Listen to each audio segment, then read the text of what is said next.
chairman, former leader of the People's National Congress, Honorable Aubrey, former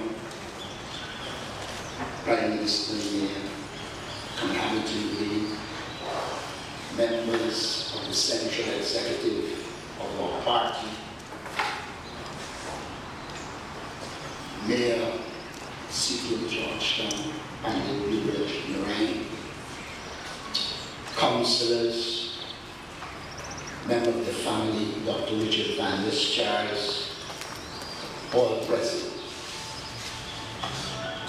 The People's National Congress reform regards the 37th anniversary of the death of our founder leader of the People's National Congress, Linden, Forbes, Sampson, as a sole occasion to assess his contribution to the development of his party and country, and to reflect on the important lessons his life continues to hold for members of the PNCR and for the nation at large.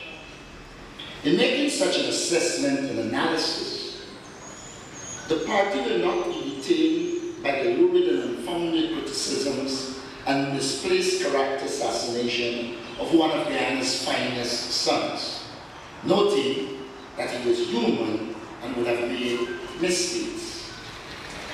Rather, our party will reaffirm his rightful place in the pantheon of national heroes. For Forbes Burnham found a nation that was deeply divided and purposeless when he became premier in 1964. Nevertheless, he succeeded through Herculean efforts to unite it and devise programs and plans for its rapid overall development. In so doing, he and his party paid close attention to the organization and nurturing of its social, health, educational, sport, and environmental sectors of the nation. What Guyana achieved between 1964 and 1985 could not have been done by anyone other than a man who was intellectually gifted and who was armed with a vision and purpose for the development of our society. The man we refer to here is Linden, Forbes, Sampson, Burnham. We often pay inadequate attention to the quality of Burnham's intellect. Yet, it was one of his enduring characteristics. Because he placed a premium on the importance of the intellect, Mr. Burnham was able to assemble a galaxy of formidable intellectual talent in the pursuit of Guyana's development goals. No other leader, I repeat, no other leader in Guyana has been able to put together a team of such outstanding individuals such as Dr. Mohammed Shahabudin, Sir Sridhar Rockfall, Dr. Stanislas King, Haslin Paris, Carl Village, Desmond Hoyt, Fred Mills, Rashid Jackson, Shirley Field-Ridley, Winifred Garskin, Neville December, Phil Duncan, and many others. These were men and women who Mr. Burnham invited. Were men and women who Mr. Burnham invited to embark on what Martin Carter, in his introduction to A Destiny to Rule, called, and I quote, the heart-fracturing task of development, unquote. And indeed, when Mr. Burnham became the first premier of Guyana in 1964, he faced formidable obstacles and challenges. Mr. Burnham inherited a political and economic shipwreck which Dr. Chetty Jagan left behind after he was forced to resign the premiership.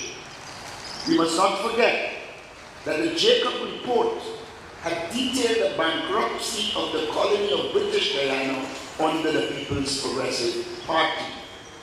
We must not forget that the policies of Dr. Jagan's government led to political, social, and economic upheaval in Guyana. We must not forget that under the PPP, the relationship between the various races had reached its nadir, no pun intended. It was in these circumstances that Comrade Burnham assumed the mantle of office. And here my party wishes to place particular emphasis on a point which is too often forgotten. Clearly, Mr. Burnham recognized that racial healing was a precondition for national development. He therefore established a committee whose task was to assess and analyze the racial situation and make recommendations for improvements. At the same time, Mr. Burnham himself walked the length and breadth of this country, especially along the East Coast, seeking to bring an element of healing to the racial situation. He invited Dr. Jagan to join him. History will record that the leader of the PPP refused. But as he sought solutions to the racial problems in Guyana, Mr. Burnham created institutions such as the National Service, which he felt could create a greater understanding among the races of Guyana. This objective remained a primary concern throughout his life. To this end, he engaged in a national dialogue with the PPP in 1977 and 1985. Mr. Burnham believed that such dialogue could promote racial healing. It is a legacy he has left for his party. It is opposite for me to point out that the PNCR believes Guyana needs to heal and is committed to such a process, but it has to be done in the context of good governance, the promotion of the rule of law, and equity in the allocation of the state's resources. While proceeding with the necessary task of healing the nation, Mr. Burnham embarked on an ambitious economic program for the nation, which was framed by the National Development Plan of 1972 to 1976. In the decade after 1964, Ms. Burnham and his party rebuilt the nation's infrastructure, updated the education system, initiated several social programs, nationalized the sugar and bauxite industry, and more particularly, established the social and economic institutions which were a natural consequence of the Republican status that the country had embarked upon after 1970. Whenever we visit the NIS, we must remember it's a proud legacy of Linden, Forbes, Sampson. It is worth mentioning some of these institutions, as it is becoming evident that some of them may be relevant to the current moment in Guyana's development. Mr. Burnham established the Guyana National Co-operative Bank, the Guyana Agricultural and Industrial Development Bank, and Guyana Cooperative Mortgage Finance Bank. Nowadays, it is often said that Guyana can benefit from the re-establishment of the Agri-Bank, which did so much for agricultural development of the nation. Emphasis must also be placed on the Guyana Co-op Mortgage Finance Bank in the development of the housing sector. The decade after independence was one of stellar economic development in Guyana. The U.S. Library of Congress assessed that the economy of Guyana was growing at 4% per year for much of the decade of the 1970s. Here is that institution description of Guyana's economic circumstances at the time. I quote, "The nationalized economy at first appeared to be performing well. During the early 1970s, world prices of both sugar and bauxite rose, allowing the newly nationalized enterprise to reap sizable profits. Increased government spending helped stimulate the economy, and GDP grew at about 4% per year from 1970 to 1975. And I hope that dismisses the misinformation that is generally peddled Mr. Burnham role in the economic development of Guyana cannot be described without reference to the emphasis he placed on the question of food security for the nation. He therefore pressed forward with the plans which ensured that the nation produced sufficient food to feed itself and the rest of the region. This program assumed particular salience after the onset of the economic crisis, which was caused by the fourfold increase in the price of oil after the 1973 war. As the crisis deepened, Mr. Burnham and his party complemented the Grow More Food campaign, which was started in the 1970s, with an emphasis on urban agriculture in the 80s. Mr. Burnham was particularly concerned about the high import food bill for Guyana and the rest of the region. Indeed, his role in the development of agriculture was recognized when he was invited by the CARICOM heads to present a paper on food security for the 1983 summit. Some people, if you follow it today, you will see many were following Linden, Forbes, Sampson, Burnham. Forbes Burnham was in the forefront of the push for food security, and at his death, Guyana was already self-sufficient in food production. The enormous economic progress that Guyana was making was assaulted by two different directions.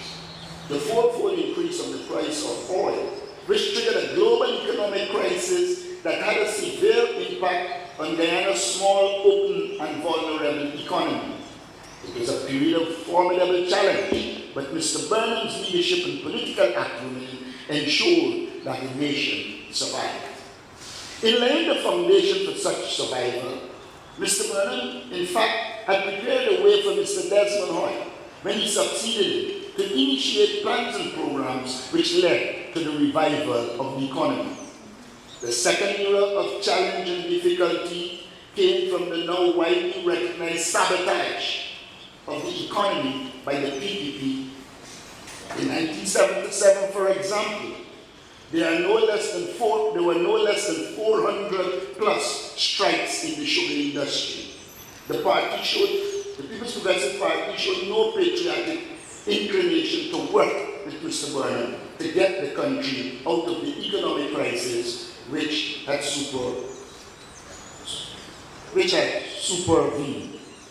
There was not only a focus on Mr. Burnham on the economic issues, but he took seriously the question of political, social, and economic equality.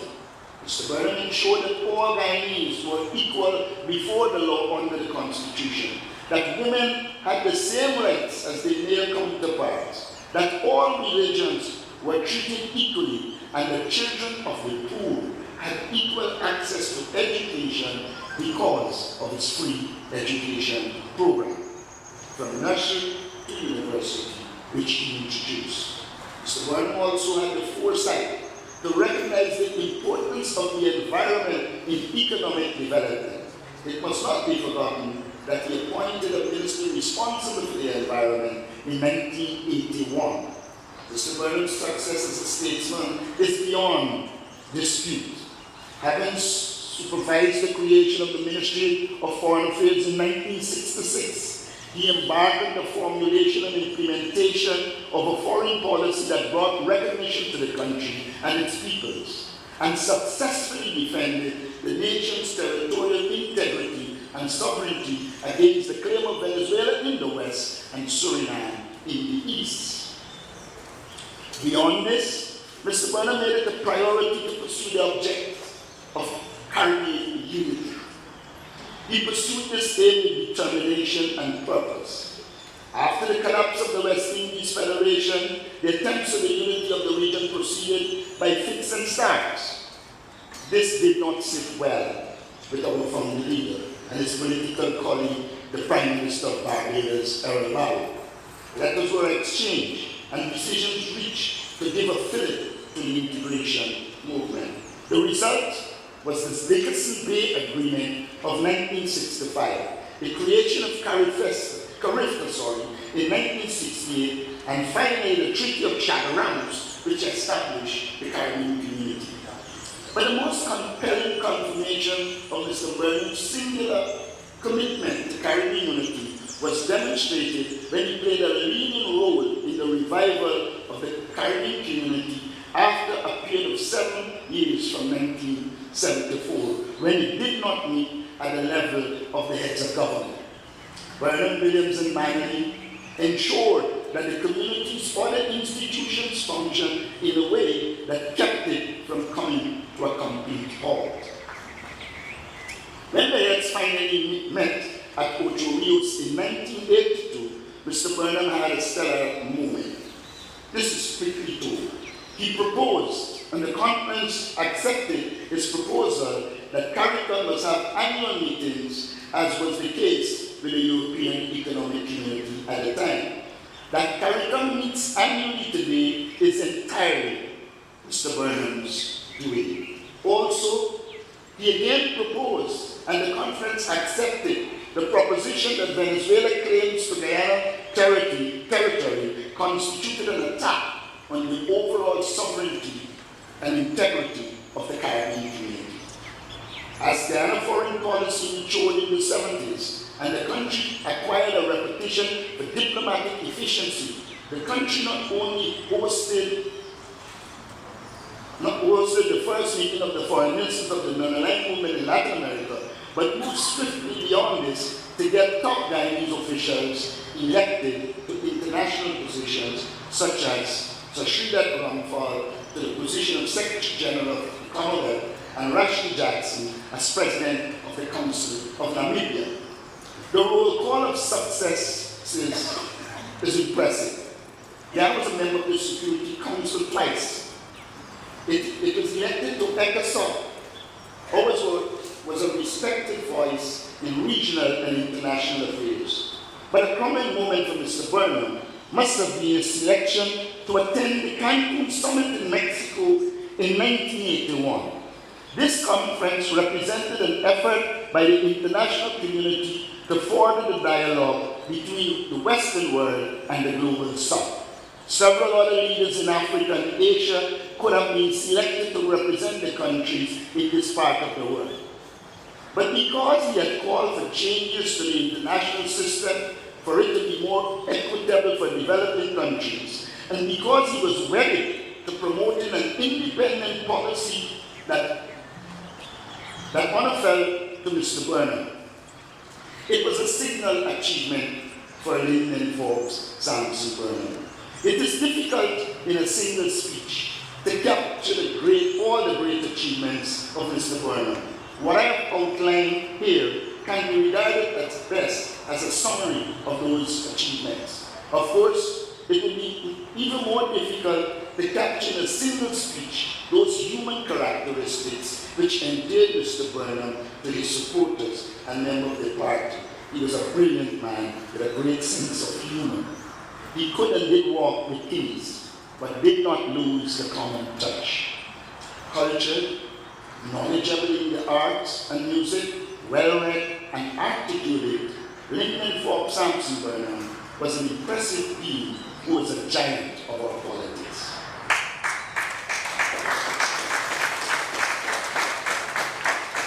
He was a great mentor to young men like me and many others. He set a fine example of the need to make personal sacrifices to focus on the task of national development.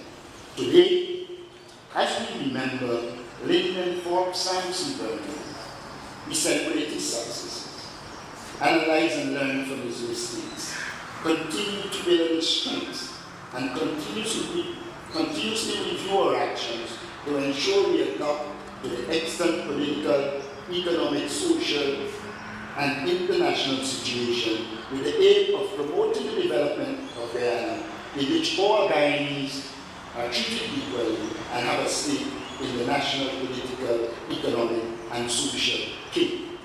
On this occasion of his 37th death anniversary, we pay homage to the great son of the soil, Linden, Forbes, Sampson, Burnham. I thank you.